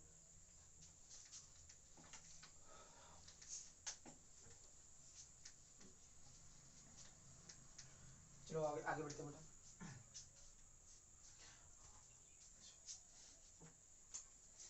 अब हम आगे अगर बात करें, अब देखो अभी तक हमने बेसिक बेसिक सारे प्रॉब्लम लगभग कर लिए। अब हम कुछ बात करते हैं, हमने लगभग डायरेक्ट्रिक वाली भी प्रॉब्लम कर लिए, लगभग हमने कूलम्ब्स लाइन वेक्टर फॉर्म, ये सारी बातें हम लोग कर। अब हम क्या पढ़ेंगे बेटा? अब इसके बाद हम कुछ इंटीग्रेशन वाली प्रॉब्लम करेंगे। क्या करेंगे? कुछ इंटीग्रेशन वाली प्रॉब्लम। पहले हमने कहा कि इंटीग्रेशन की प्रॉब्लम कराते हैं, अब कुछ और करते हैं बेटा इंटीग्रेशन। तो इंटीग्रेशन की प्रॉब्लम होते ही हम लोग का लगभग ये कूलम्ब्स लॉ कंप्लीट होगा। ठीक है, लगभग ये कंप्लीट हो जाएगा बेटा। ठीक है, उसके बाद सीधे हम किस पे आएंगे बेटा? सीधे हम आएंगे इलेक्ट्रिक फील्ड पे। किस पे आएंगे बेटा? इलेक्ट्रिक फील्ड पे। एक क्वेश्चन और थोड़ा सा करेंगे, ठीक है? तो करते हैं बेटा, तो हम कूलम्ब्स लाइन डायरेक्ट्रिक मीडियम लोग का कंप्लीट होता है। तो अगली रीडिंग पे हम बात करते हैं। अगला क्या है बेटा? अगले हम कुछ प्रॉब्लम करते हैं इंटीग्रेशन, कुछ इंटीग्रेशन वाले प्रॉब्लम करते हैं। तो सबसे पहला क्वेश्चन लेते हैं बेटा, आराम से देखिए बेटा, काफी अच्छे से समझिए। क्वेश्चन क्या है? एक रॉड है,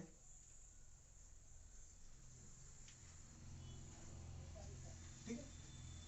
हमने मान लिया एक रॉड है, इस पर चार्ज कितना है? कैपिटल क्यू है, रॉड की लेंथ है।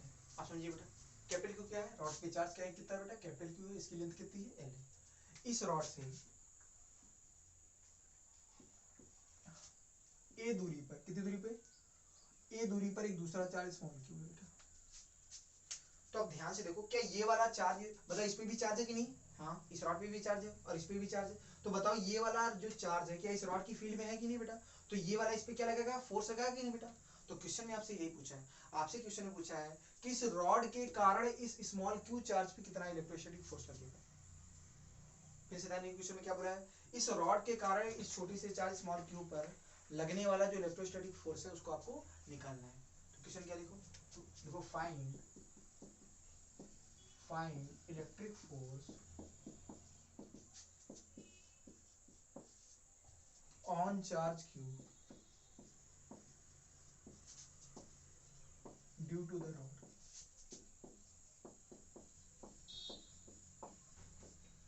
रॉड के कारण चार्ज क्यू पे कितना फोर्स लगेगा?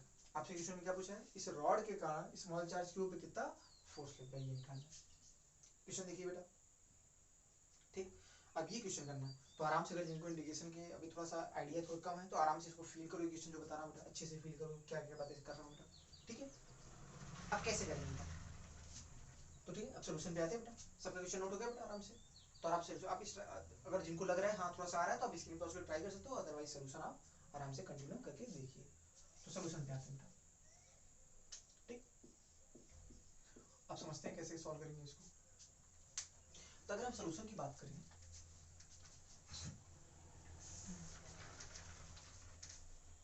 अब अगर समझो हमको फोर्स निकालना है कि इस रॉड के कारण इस चार्ज पे फोर्स निकालना है, तो पहले बेसिक समझो बेटा। क्या डायरेक्ट हम इसके कारण इस पे फोर्स लिख सकते हैं कि q1 q2 bye r square? नहीं लिख सकते। क्यों नहीं लिख सकते बेटा?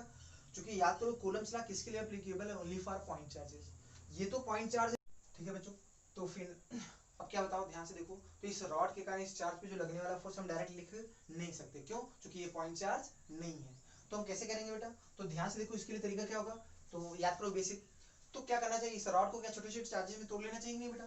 तो इसका मतलब रॉड के क्या करने चाहिए? टुकड़े करने चाहिए। क्या करने चाहिए? टुकड़े। अब याद करो अरेंजमेंट कर लेने का।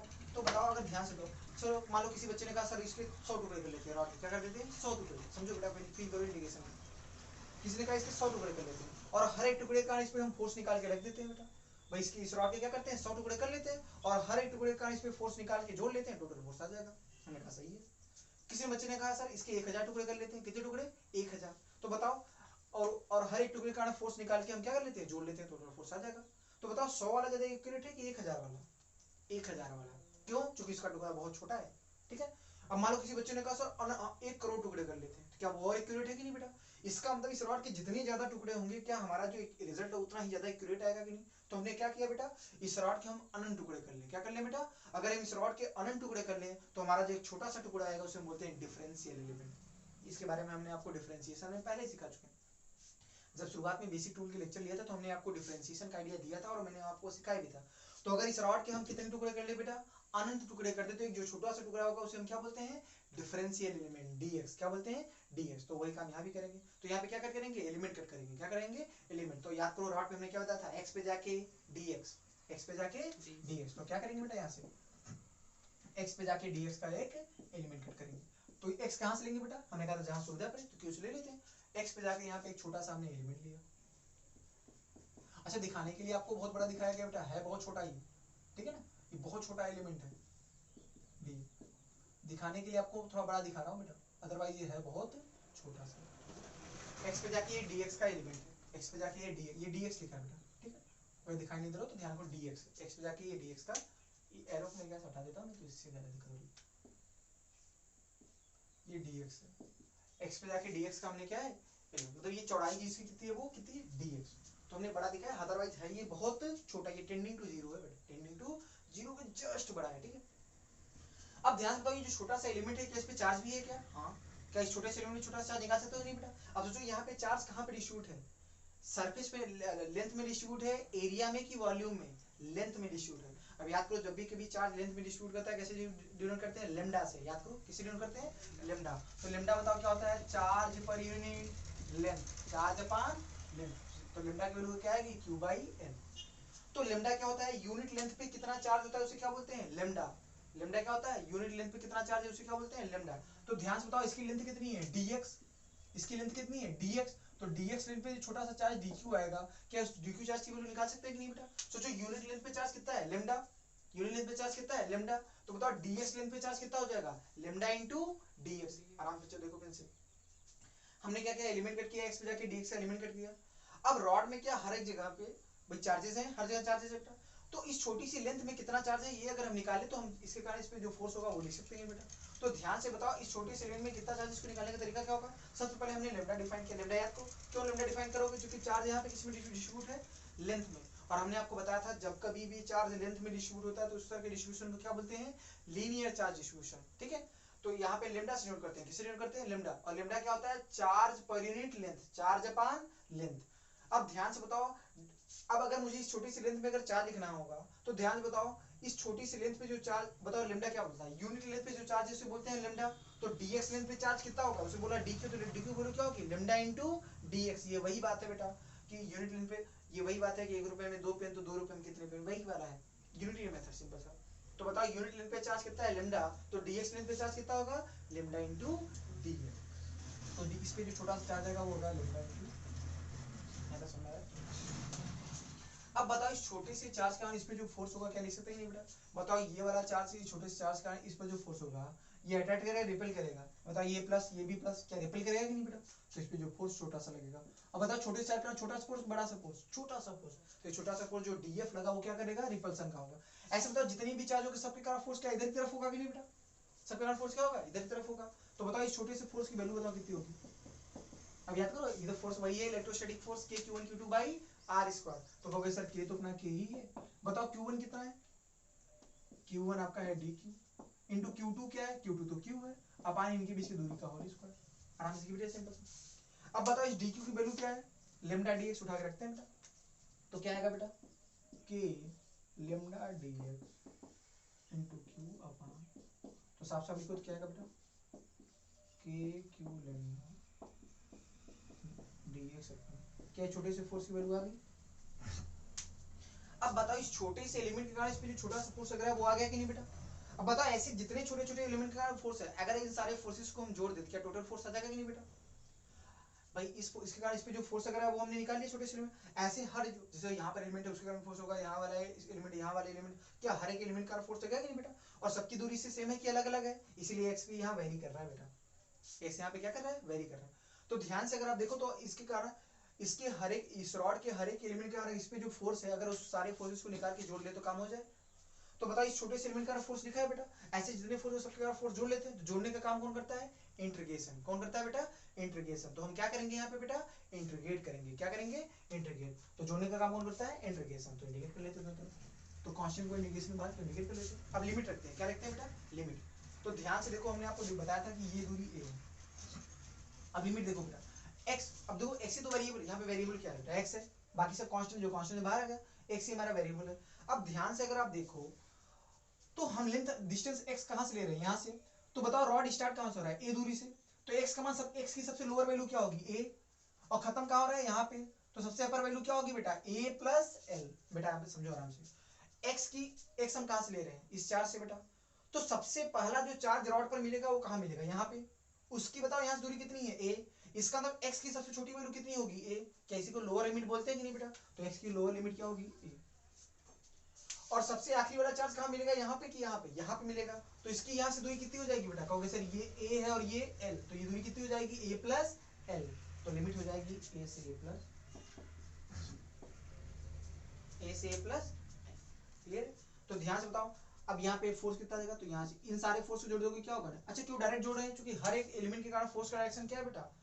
आगे की तरफ है। तो सारे फोर्सेस क्या करेंगे बेटा? जुड़ जाएंगे। तो नेट फोर्स कितना आ जाएगा बेटा? ध्यान से देखो, के क्यू लैम्डा। और 1/x स्क्वायर का इंटीग्रेशन क्या होता है बेटा? याद होगा मैंने आपको बता दिया था, 1/x स्क्वायर का इंटीग्रेशन होता है -1/x। क्या होता है बेटा? -1। ये इंटीग्रेशन में आपको सिखाया था बेटा, याद करो, पावर में का इंक्रीमेंट अपॉन पावर से डिवीजन। क्लियर है? तो यहाँ पे आपका अब लिमिट रखते हैं बेटा। तो याद करो, लिमिट लिखते वक्त हमने बताया था सबसे पहले कौन सी लिमिट रखते हैं? अपर लिमिट, फिर लोअर लिमिट। तो फटाफट रखते हैं। तो सबसे पहले अपर लिमिट रखो तो क्या आएगा बेटा? -1/a प्लस l माइनस और माइनस माइनस का प्लस, ये है बेटा। अब सॉल्व कर लेते हैं और लेमडा की वैल्यू भी साथ साथ रख लेते हैं बेटा। तो ध्यान से इसके आगे बेटा यहाँ पे नोट करो, तो नेट फोर्स कितना आएगा? तो के क्यू, और लेमडा की वैल्यू क्या होगी? Capital Q upon L. और वहां पे एलसीएम लेके सॉल्व करते हैं बेटा। यहाँ पर एलसीएम लेके अगर हम सॉल्व करें तो कितना आएगा बेटा? a into A plus L. तो यहाँ पे क्या आएगा? -a। क्या यही है? a ने a को मार दिया तो क्या वैल्यू आई?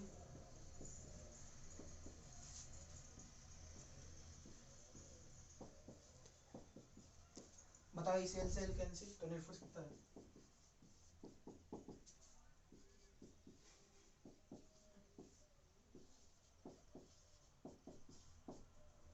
ये रहा आंसर। तो इस तरह से करेंगे बेटा, ठीक है? यहाँ पे देख लीजिए, पूरा साफ साफ यहाँ पे रखा गया बेटा क्वेश्चन, ठीक है? पूरा सोल्यूशन पहले आपका इधर से है बेटा सारा। मेन यहाँ पे समझना था एलिमेंट क्यों कट कर रहे हैं बेटा, सारी बातें, वो सारी बातें एलिमेंट इसलिए कट कर रहे हैं क्योंकि ये पॉइंट चार्ज नहीं है, इसलिए हम क्या करना पड़ेगा? पॉइंट चार्ज बनाओ, इसलिए क्या कर रहा है? रॉड के हमको एलिमेंट कट करने पड़ेंगे। तो एलिमेंट हम कैसे कट करेंगे? रॉड पे एक्स पे जाके dx। वो सारी बातें आपको समझा दी बेटा, आराम से प्रॉपर्ली देख लो ये सोल्यूशन है। अगर लगे एक बार में थोड़ी थोड़ी बातें कुछ कम हो तो दोबारा इसको आप देख लीजिए, तो बातें थोड़ी थोड़ी क्लियर हो जाएंगी। अदरवाइज प्रैक्टिस से ज्यादा और समझ में आएगा बेटा, ठीक है? अभी दे दे थोड़ा थोड़ा फील हो, एक बार में कितना भी तुम प्रयास करो बहुत ज्यादा फील नहीं, लेकिन हाँ एक इतना फील हो जाएगा कि हाँ आपको ऐसा लगेगा एकदम सारी बातें सही बेटा, ठीक है? अगर लगे कुछ भी थोड़ा सा दिक्कत हो रहा है तो आप इसको दोबारा देख लो सोल्यूशन को, ठीक है?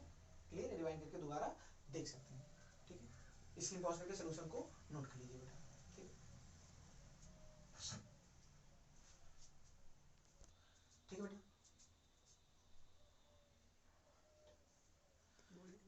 ठीक। तो फिर क्लियर है? स्क्रीन पॉज करके सोल्यूशन को नोट कर लीजिए, आगे एक और क्वेश्चन कर लेते हैं बेटा, ठीक?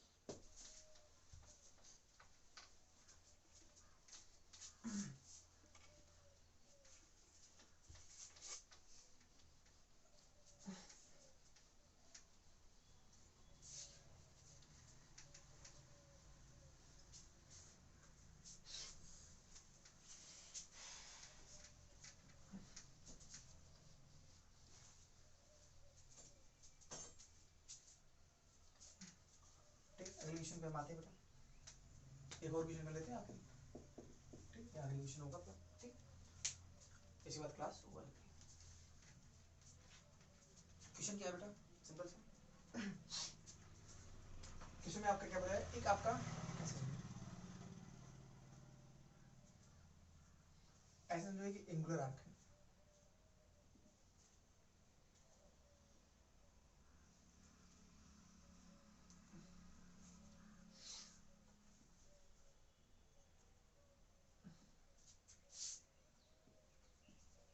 ठीक है ना, ये मान लो कोई एंगुलर आर्क है, इस पर चार्ज है, मान लो इसका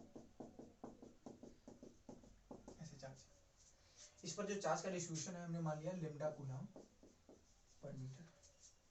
मान लो एक रिंग है, एंगुलर आर्क है कोई, क्या है बेटा ये एंगुलर आर्क है, उस पर जो चार्ज का डिस्ट्रीब्यूशन क्या है लेमडा कूलम पर मीटर से, ठीक। और ये इसका सेंटर है, इसके सेंटर पे हमने एक चार्ज रख दिया बेटा, क्या रख दिया यहाँ पे चार्ज स्मॉल क्यू का, और रेडियस क्या है इसका आर। क्वेश्चन में आपसे क्या पूछा है बेटा, क्या ध्यान से बताओ, इस चार्ज के कारण इस सेंटर पे जो चार्ज इस पे फोर्स लगेगा नहीं बेटा, क्वेश्चन में आपको निकालना है इस एंगुलर आर्क के कारण सेंटर पे जो फोर्स चार्ज है उस पे लगने वाला इलेक्ट्रोस्टैटिक फोर्स। आपको क्या बताना है, आपको सेंटर पे जो चार्ज है उस पर लगने वाला फोर्स बताना है। तो क्वेश्चन में क्या पूछा है, find force on charge q due to angular arc.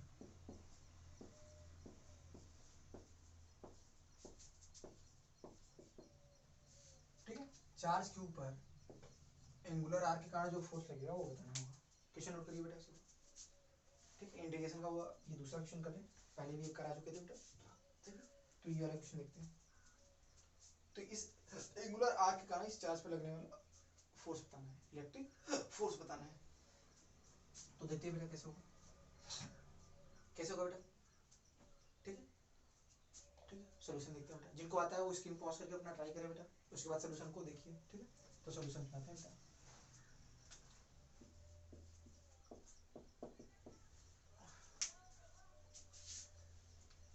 अब ध्यान से देखिए बेटा, आप पुराने बच्चे ध्यान दें बेटा। अब याद करो एंगुलर आर्क पे एलिमेंट कैसे कट करते हैं, याद करो, जिनको याद होगा बताओ, एंगुलर आर्क पे एलिमेंट हम कैसे कट करते हैं बेटा, एंगुलर आर्क पे थीटा पे जाके डी थीटा, थीटा पे जाके डी थीटा। तो बताओ ये बाइसेक्टर लाइन है बेटा। अच्छा मैं एंगल के बारे में थोड़ा बता दूं बेटा, क्वेश्चन में इंफॉर्मेशन थोड़ा नोट कर लेना बेटा, यहाँ पर एंगल्स के बारे में थोड़ा बता दूं, ये एंगल कितना है बेटा अल्फा है, पूरी एंगल कितना है बेटा अल्फा है, ये पूरा एंगल जो यहाँ बना रहा है वो अल्फा बना रहा है बेटा, ये इन्फॉर्मेशन नोट कर लीजिए, क्वेश्चन में आप नोट कर लीजिए बेटा, थोड़ा वो इन्फॉर्मेशन देना भूल गए। ये एंगुलर आर्क जो सेंटर पे जो एंगल बना रहा है वो अल्फा बना रहा है, कितना बना रहा है बेटा अल्फा, ठीक है। अब उसके बाद आप ट्राई करिए, ठीक है, उसके बाद स्क्रीन पॉज करके ट्राई करिए, ठीक है, फिर एक बार सॉल्यूशन देखिए। तो क्या करेंगे बेटा, ये अल्फा है तो ये अल्फा बाई 2 और ये भी अल्फा बाई 2 होगा, ये भी अल्फा बाई 2 और ये भी अल्फा बाई 2। अब एलिमेंट बताओ एंगुलर आर्क पे कैसे कट करते हैं बेटा, थीटा पे जाके डी थीटा, तो हम भी यहाँ पे क्या करेंगे, थीटा पे जाके डी थीटा का एलिमेंट करेंगे, तो यहाँ से थीटा पे जाके डी थीटा का हम क्या कट करेंगे बेटा एक एलिमेंट, तो यहाँ पे थीटा पे जाके डी थीटा का यहाँ पे छोटा सा एलिमेंट कट करेंगे, ठीक है। तो थीटा पे जाके डी थीटा का जो छोटा सा एलिमेंट कट किया, ये छोटा सा जो एलिमेंट है याद दिख रहा है ना, इसकी लेंथ क्या है बेटा, इसकी लेंथ बोला dl, इसकी लेंथ हमने क्या बोला dl। हमने यहाँ से क्या किया बेटा, थीटा पे जाके डी थीटा का छोटा सा एलिमेंट कट किया, इस जो छोटे से एलिमेंट की लेंथ कितनी है dl, कितनी है dl। अब बताओ छोटे से इसकी लेंथ कैसे लिखोगे, अब याद करो एंगल बराबर आर्क अपॉन रेडियस, क्या इसकी लेंथ अगर लिखोगे तो D angle equal to arc upon radius होगा कि नहीं बेटा, तो क्या आर डी थीटा आएगा कि नहीं, याद करो मैंने आपको बता दिया था। सोचो एंगल लिखोगे तो क्या लिखोगे, angle equal to arc, arc की लेंथ क्या है dl अपॉन रेडियस, तो dl की वैल्यू क्या आर डी थीटा आएगी नहीं बेटा, तो यहाँ से dl की वैल्यू क्या आएगी बेटा R D theta, clear, dl बराबर क्या होगा आर डी थीटा। तो ये लेंथ आ गई छोटी सी। अब ध्यान से बताओ क्या इस रॉड इस एंगुलर आर्क पे चार्ज है क्या, हाँ यूनिफॉर्मली हर जगह डिस्ट्रीब्यूट है, किस रेट से लेमडा कूलम पर मीटर, याद है ना बेटा क्वेश्चन में भी नोट कराया था लेमडा कूलम पर मीटर। तो ध्यान से बताओ यूनिट लेंथ पे चार्ज कितना है लेमडा, तो बताओ इस छोटी सी लेंथ कितनी है dl, तो इस पे चार्ज कितना होगा लेमडा इनटू dl, तो इस पे छोटा सा चार्ज भी लिख देते थे, इस छोटी सी लेंथ पे जो छोटा सा चार्ज होगा वो लिख लेते बेटा, कितना होगा लेमडा इनटू ये जो ये लेंथ dl, dl की वैल्यू क्या होगी R D theta, R D theta, समझ आ रहा है बेटा भाई, यूनिट लेंथ पे चार्ज इस पे कितना है लेमडा, तो बताओ dl लेंथ पे चार्ज कितना होगा lambda into dl, lambda into dl, और dl कितनी है बेटा आर डी थीटा, तो लेमडा आर डी थीटा हो जाएगा, कितना आ जाएगा लेमडा आर डी थीटा। अब बताओ ये जो प्लस चार्ज है इसके कारण इस पे फोर्स लगेगा कि नहीं बेटा, अट्रैक्शन का रिपल्सन का, रिपल्सन का, तो किधर फोर्स लगेगा ध्यान से देखो बेटा, तो ये वाला फोर्स इधर लगेगा बेटा। अब इस छोटे से एलिमेंट का इस पे फोर्स लिखते हैं, छोटा सा फोर्स, ये छोटा सा फोर्स लिख लिया डीएफ, छोटे से एलिमेंट के कारण छोटा सा फोर्स हमने लिख लिया डीएफ। बताओ इस फोर्स की वैल्यू बता सकते हो कितनी होगी, देखो बताओ, तो कहोगे सर फोर्स की वैल्यू होती है के क्यू वन क्यू टू, ये पुरानी वही बात, k q one q two by are square, तो फटाफट लिखते हैं इस छोटी सी फोर्स की वैल्यू, कहोगे सर के क्यू वन ये वाला चार्ज कितना है, ये वाला चार्ज है lambda r D theta into q two ये वाला चार्ज तो स्मॉल क्यू ही है, अपान इनके बीच की डिस्टेंस, इन दोनों के बीच की डिस्टेंस क्या रेडियस के बराबर होगी कि नहीं बेटा, रेडियस का स्क्वायर, देखो बेटा। तो ध्यान से अगर आप देखो एक आर से एक आर कैंसिल, तो क्या आ गया छोटे से फोर्स की वैल्यू, छोटे से फोर्स की वैल्यू आ गई k lambda upon r into q d theta, ठीक है, k lambda q upon r D theta, k lambda q upon r D theta, ये छोटा सा फोर्स आ गया कि नहीं बेटा यहाँ तक, ठीक है। अब हमने इस छोटे से एलिमेंट का इस चार्ज पे लगने वाला छोटा सा फोर्स हमने निकाल लिया, छोटा सा फोर्स हमने निकाल लिया। अब आगे बढ़ते हैं बेटा, अगर हमने ये छोटा सा फोर्स निकाल लिया है तो ध्यान से अगर आप देखो तो ये थीटा, तो क्या ये भी थीटा, ये थीटा तो ये भी थीटा।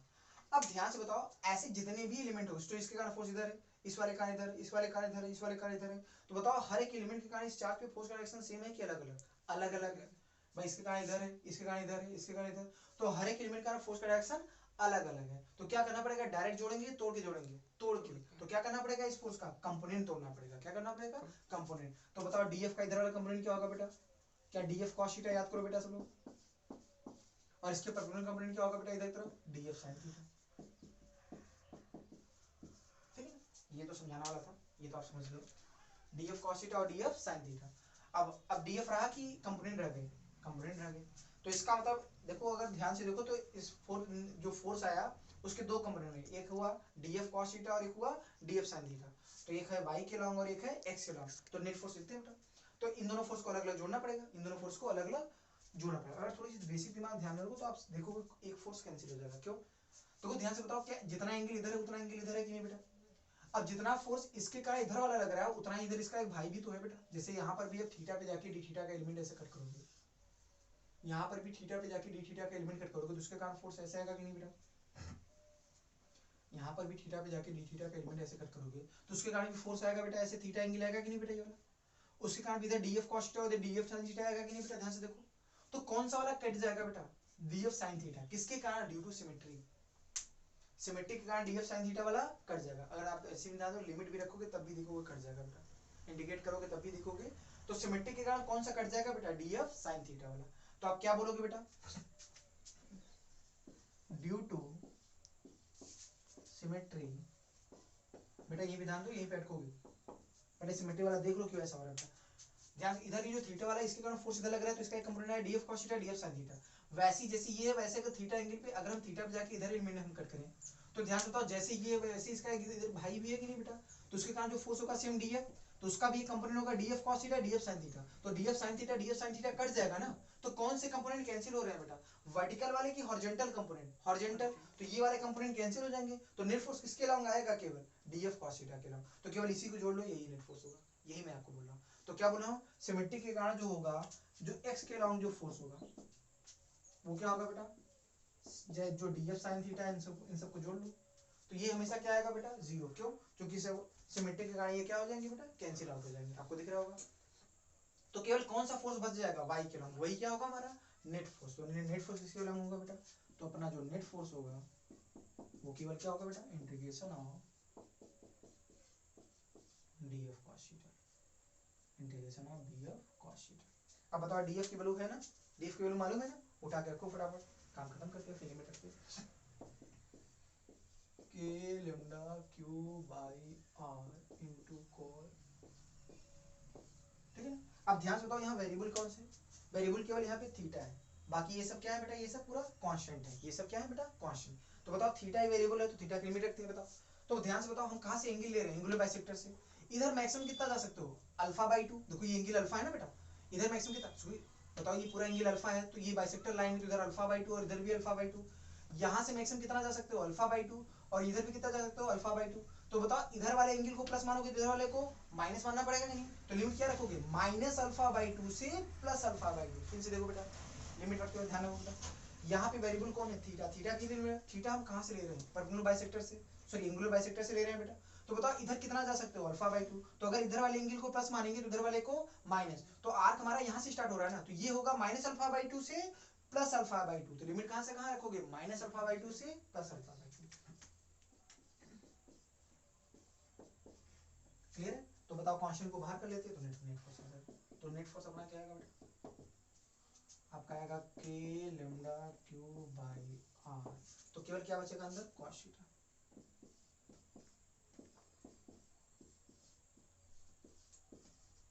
बताओ कॉस थीटा का इंडिकेशन क्या होता है, कॉस का इंडिकेशन क्या होता है, अब याद करो कॉस का इंडिकेशन क्या होता है, साइन। जो याद करो साइन का डिफरेंशिएशन क्या होता है, कॉस, तो कॉस का इंडिकेशन साइन, तो कॉस का इंडिकेशन साइन का। अब आता है सबको फॉर्मूला याद है, कॉस का इंडिकेशन क्या होगा बेटा, साइन। अब फिर क्या करोगे, लिमिट रख दो। ठीक है बेटा, तो यहाँ पे हम क्या रखते हैं बेटा, अब लिमिट आप रखते हैं बेटा। तो सबसे पहले क्या रखोगे बेटा, upper limit, upper limit minus lower, तो क्या होगा बेटा, के लैम्डा क्यू अपान आर। तो जब अपर लिमिट रखोगे थीटा, इधर क्या रखोगे, अल्फा बाई 2, तो sine alpha by 2 minus lower limit रखोगे तो sine of minus alpha by 2, sine of minus alpha by 2। Sine of minus theta क्या होता है, माइनस साइन थीटा। तो माइनस और माइनस बेटा क्या होगा, प्लस। आराम से बेटा, जिनको लग आराम से आप रख के देख लीजिए बेटा, जिनको कोई दिक्कत हो आराम से रख के देख लीजिए, आंसर ले जाएगा। ठीक है, यहाँ तक हो गया बेटा। अब थोड़ा उधर मिटा रहे हैं बेटा, ठीक है, उधर मिटा के हम रिजल्ट को लिख रहे हैं। इन सबको मिटाते हैं, बोल देता। ठीक है, तो ध्यान से देखो क्या आएगा बेटा, एफ नेट बराबर, तो आपका आएगा बेटा कि, अब ध्यान से बताओ, sign alpha by 2 sign alpha by 2, क्या 2 साइन अल्फा बाई 2 हो जाएगा कि नहीं बेटा, तो 2 को बाहर ले लेते हैं, तो आपका हो जाएगा 2 k lambda q upon r into sine alpha by 2। बेटा ये आंसर है, देख लो। ठीक है बच्चों, तो आज की क्लास यहीं पे ओवर होती है। इसके आगे हम क्या मिलेंगे बेटा, अगली क्लास में। ठीक है, अगली क्लास में 13 लेक्चर पे हम इलेक्ट्रोस्टैटिक के आगे कंटिन्यू करेंगे। ठीक है बेटा, तो आज की क्लास यहीं पे ओवर।